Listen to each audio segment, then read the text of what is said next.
mulai pelajaran. Ada yang tidak masuk hari ini? Ada. Siapa yang tidak masuk?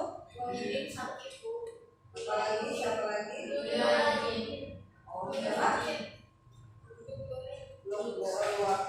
Belum ilawaliyah. Ya, sakit juga. Mari kita sama-sama mendoakan mereka semoga mereka sehat. Oke, meninjau kembali pelajaran yang kemarin. Apa yang telah kita pelajari kemarin, minggu kemarin itu yaitu mengenai ilmu tajwid, kemudian mengenai makna dari surat Luqman ayat 13 dan 14. Siapa yang tahu mengenai ilmu tajwid tentang mad tobihi? Coba. Ada yang tahu? Silakan Aldi. Ilmu tajwid tentang mad tobihi dibaca dengan dua angka apabila ketemu. Sebutkan contoh dari mad tobihi yang kemarin kamu pelajari. Ola itu adalah mata bini. Di sana apa? Yang menandakan dia alamnya ada alif. Ada berapa tanda-tanda mat asli itu? Ada tiga. Yang pertama alif, ya dan waw. Kalau alif dia sebelum huruf alif itu ada huruf yang berharokat fathah. Kalau ya ada sebelum huruf ya itu ada huruf yang berharokat kasroh. Kalau waw ada huruf sebelumnya berharokat. Luqman diperintahkan, kita semua manusia diperintahkan oleh Allah untuk berbuat baik kepada kedua orang tua, terutama kepada ibunya. Dan penjelasan surat Luqman ayat 13 dan 14. Kemudian yang kedua, yang C adalah kaitan antara beribadah dan bersyukur kepada Allah sebagai implementasi perintah Quran surat Luqman ayat 13 dan 14. Kemudian kompetensi dasar pengetahuan, menganalisis makna Quran surat Luqman ayat 13 dan 14 dengan baik dan benar. Kemudian yang kedua, kompetensi dasar yang kedua, mengkaitkan antara beribadah dan bersyukur kepada Allah dengan baik dan benar. Kemudian ada lagi kompetensi keterampilan, mendemonstrasikan hafalan Quran surat Luqman ayat 13 baik dan benar. Kemudian yang kedua, tujuan pengetahuan yang kedua yaitu mengkaitkan antara beribadah dan bersyukur kepada Allah dengan baik dan benar. Yang ketiga, tujuan keterampilan, siswa bisa mendemonstrasikan hafalan bacaan surat Luqman ayat 13 dan 14 dengan fasih dan lancar. Kemudian kita masuk kepada pembahasan surat Luqman. Kemarin kita udah hadis yang diriwayatkan oleh Aisyah radhiyallahu anhu yang berbunyi an Aisyah radhiyallahu anha anin Nabi sallallahu alaihi wasallam kana yaqumu min laili hatta tatafattara qaddamahu wa qalat Aisyah liman tasma'a hadza ya Rasulullah wa qad ghafarallahu laka ma taqaddama min dzambik wa ma ta'akhkhara qala aqala uhibbu an akuna abdan syakura falamma kasara lahmuhu shalla jalisan faida arada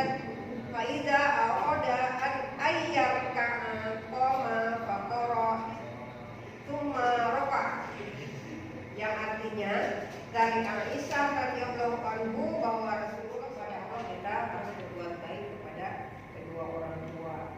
Kemudian bersyukur dengan lisan itu dilakukan dengan cara mengungkapkan secara lisan rasa syukur itu dengan mengucapkan alhamdulillah.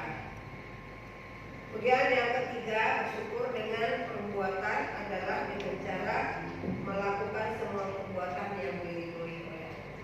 Itu bentuk rasa syukur. Jadi ada 3 tipe rasa tiga aspek yang bentuk rasa syukur yang kita laksanakan. Ada berupa apa yang dilakukan, syukur itu dilakukan dengan hati, kita yakin dan percaya bahwasanya Allah itu semua yang kita terima itu berasal dari Allah Subhanahu wa taala. Kemudian bersyukur itu dengan lisan, kita dengan mengucapkan syukur atau dengan mengucapkan alhamdulillah. Yang ketiga adalah bersyukur dengan perbuatan. Kita melaksanakan semua perbuatan baik dan meninggalkan perbuatan-perbuatan yang buruk. Itu materi kita hari ini. Kemudian berikutnya kita akan melaksanakan. Tapi engkau pamerkan dengan rasa bangga hal tersebut kemana-mana dan asyik beribadah memikirkan diri sendiri. Di kanan kirimu ada orang sakit dan lapar. Engkau tidak jenguk dan tidak beri makan. Bagaimana mungkin engkau dapat menjadi hamba pecinta Allah dan dicintai oleh Allah kalau engkau sendiri tidak pernah mencintai hamba-hamba yang diciptakan oleh Allah? Walaupun dia berusaha untuk beribadah setiap malam sampai kakinya bengkak, jadi kalau seandainya seperti tadi dia beribadah, itu Allah tidak akan tidak akan menghitung itu sebagai nilai ibadah.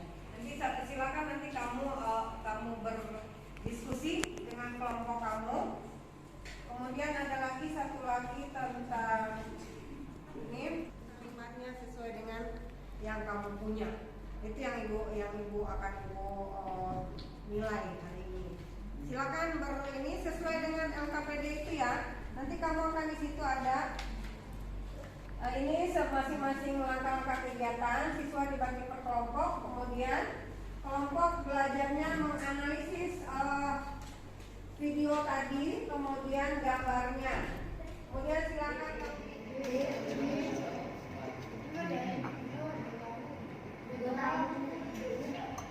Ada masalah? Tidak ada? Lanjutkan.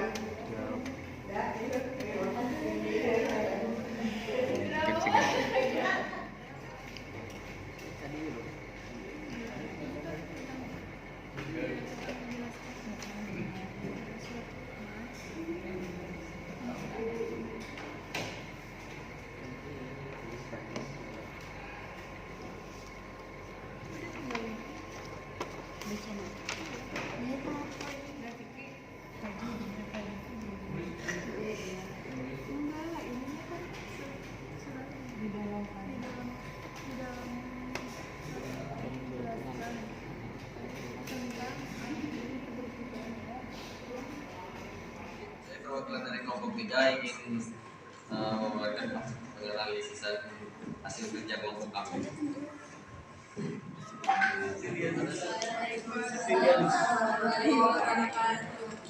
Saya dari kelompok 4 akan menganalisis kisah ahli ibadah yang diajukan Allah Subhanahu wa taala.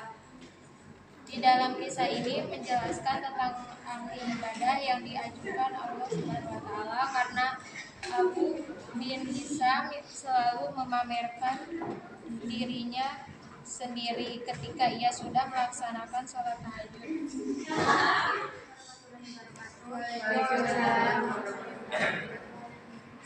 Perwakilan dari kelompok 5 ingin menyimpulkan video di atas yang menceritakan kisah ahli ibadah yang diajukan Allah Subhanahu wa taala.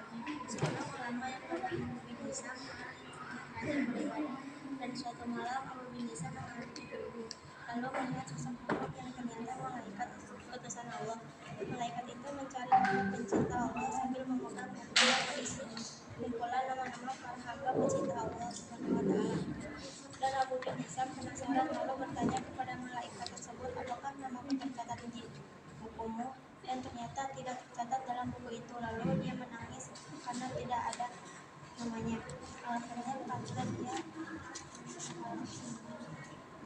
karena dia terlalu memikirkan diri sendiri dan hanya sibuk beribadah saja, tetapi tidak memikirkan orang lain. Saya dari kelompok 3 ingin memaparkan tentang analisis dari kelompok yang kerja sama kami. Yaitu ada satu hamba Allah Subhanahu wa taala yang rajin beribadah, tetapi Allah Subhanahu wa taala mengacuhkannya. yaitu Abu bin Isa. Seringkali beliau ini rajin beribadah, tetapi beliau ini selalu bangga dan pamer dengan ibadahnya itu. Selain itu juga Abu bin Hisam ini selalu sibuk sendiri dengan ibadahnya tanpa memperhatikan orang-orang di kanan kirinya yang kelaparan sehingga Allah memasukkannya. Ya, kita berikan aplaus. Kami dari kelompok 1 akan membacakan hasil diskusi kami.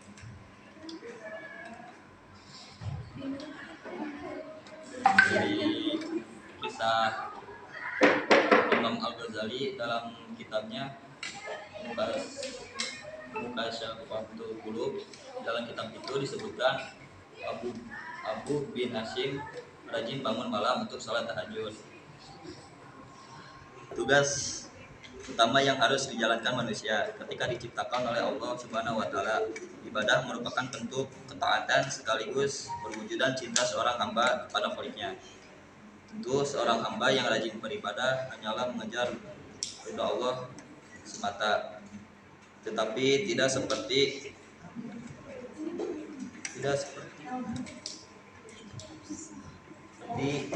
kisah ahli ibadah. Waalaikumsalam warahmatullahi wabarakatuh. Saya di sini sebagai perwakilan kelompok 2 ingin menganalisis video tentang ahli ibadah orang ahli ibadah yang namanya tidak tercantum dalam daftar hamba pencipta Allah. Dikarenakan dia sibuk beribadah untuk diri sendiri. Dia tidak memikirkan orang sakit dan orang kelaparan di sekitarnya. Dan akhirnya dia sadar bahwa ibadah bukan tentang sebatas ibadah kepada Allah, tapi juga harus memperhatikan hubungan sama makhluk Allah dan alam semesta. Sekian, terima kasih. Kita berikan aplaus untuk hasil diskusi ini. Ada yang mau bertanya? Silakan. Ada yang mau bertanya?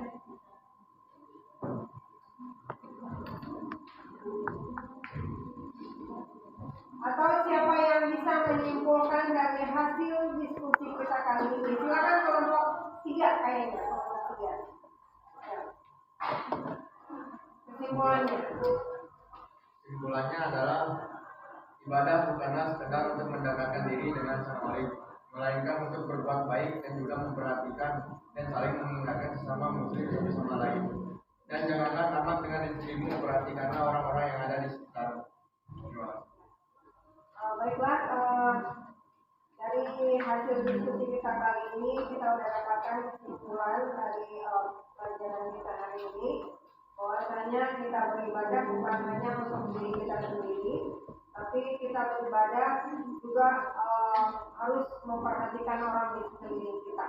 Kita jangan berbangga dengan apa yang kita lakukan, dengan apa yang kita merasa diri kita bisa kita melaksanakan ibadah semuanya, tetapi kita tidak memperhatikan orang di sekeliling kita. Jadi kita tidak akan ibadah yang kita lakukan itu tidak akan sia-sia, tidak akan ada hasilnya. Jadi dengan pelajaran ini, siapa yang bisa merefleksikan terhadap pelajaran ini? Apa yang bisa kamu ambil dari pelajaran hari ini untuk dipakai dalam kehidupan sehari-hari? Silakan Fitri. Kamu ambil dari pelajaran hari ini, dengan pelajaran dan sistem pembelajaran kita ini, apakah pelajaran ini kamu bisa kita bisa pakai, mungkin akan lebih menarik belajarnya seperti ini atau bagaimana? Silakan. Ada Rizka? Assalamualaikum warahmatullahi wabarakatuh. Waalaikumsalam warahmatullahi wabarakatuh. Saya di sini akan mencoba merefleksikan hasil belajar kali ini. Jadi hasil belajar kali ini adalah dimana kita seorang muslim itu jangan terlalu fokus untuk beribadah dengan diri kita sendiri gitu. Kita juga harus melihat gitu, di samping kita, di pinggir kita atau di sekitar kita, intinya orang-orang yang membutuh bantuan, umat Islam yang membutuhkan bantuan, kita juga harus tahu gitu. Kita juga harus membantu. Jangan kita fokus dengan diri kita sendiri, beribadah dengan diri kita sendiri, itu juga nggak baik. Kita harus lebih berusaha bisa mementingkan orang di sekitar kita, khususnya mereka yang butuh bantuan kita gitu. Dan kalau kita sanggup membantunya, ya usahakan kita membantu. Itu inti. Sebelum pulang, alangkah baiknya kita berdoa di dalam hati. Berdoa di dalam hati mulai.